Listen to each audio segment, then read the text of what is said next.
এশিয়ার দুই চির প্রতিদ্বন্দ্বী দেশ ভারত ও পাকিস্তান আবার উত্তপ্ত। পেহেলগাম রক্তাক্ত হামলা, সীমান্তে গোলাবর্ষণ, পরিস্থিতি একদম যুদ্ধের ধারপ্রান্তে। যদি সত্যি যুদ্ধ শুরু হয়, কে জিতবে? 12 এপ্রিল 2025 কাশ্মীরে পেহেলগামে এক ভয়াবহ হামলায় 26 জন নিহত। ভারত সরাসরি পাকিস্তানকে দোষ চাপিয়ে দেয়। প্রতিক্রিয়া, ভারত সীমান্তে সেনা মোতায়েন বাড়িয়েছে, জল চুক্তি স্থগিত করেছে। পাকিস্তানও পাল্টা ড্রোন টহল ও যুদ্ধ পরিস্থিতি শুরু করেছে। পুরো সীমান্ত এখন টকটকে উত্তেজনায় ফুটছে। ভারত প্রায় 14 লাখ সক্রিয় সেনা, পাকিস্তান প্রায় 6 লাখ সক্রিয় সেনা। Bharat 4700 plus tank, Pakistan 2600 plus tank. Bharat 2200 plus যুদ্ধ বিমান, মিরাজ 2000 থেকে সু-30 MKI। পাকিস্তান 950 প্লাস বিমান JF-17, F-16 সহ। ভারত 150 প্লাস যুদ্ধজাহাজ, এক বিমান বাহিনী, রণতরী INS বিক্রান্ত।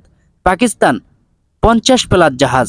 দুদেশের পারমাণবিক অস্ত্র, ভারত আনুমানিক 160 প্লাস ওয়ারহেড, পাকিস্তান আনুমানিক 170 প্লাস ওয়ারহেড। পারমাণবিক শক্তিতে পাকিস্তান এগিয়ে। বিশ্বের সমর্থন, ভারত পাশে পাবে মার্কিন যুক্তরাষ্ট্র, ফ্রান্স, জাপানকে।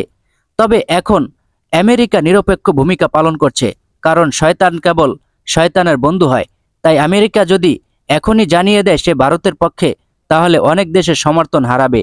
তাই শয়তান এখন চুপ। পাকিস্তানের সম্ভাব্য সমর্থন চীন ও তুরস্ক, ইরান সহ বিশ্বের অনেক রাষ্ট্র, যা পরিষ্কার ভাষায় চীন সহ ইতিমধ্যে সাফ জানিয়ে দিয়েছে। তবে যুদ্ধ শুরু হলে ভারত হয়ে যাবে টুকরো টুকরো। ভারত আর ভারত থাকবে না, ভারত হবে একটি দ্বীপ। এক্ষেত্রে পাকিস্তান জয় হবে। কিন্তু এই যুদ্ধের পরিণতি কি? দুদেশের 300টি ওয়ারহেড 200 কোটি মানুষের জীবনে কাল হয়ে আসবে। মানবিক সংকটে পড়বে এশিয়া মহাদেশ। শুধু তাই না, ধসে যাবে অর্থনৈতিক কাঠামো, ঝরে যাবে তাজা মানুষের প্রাণ।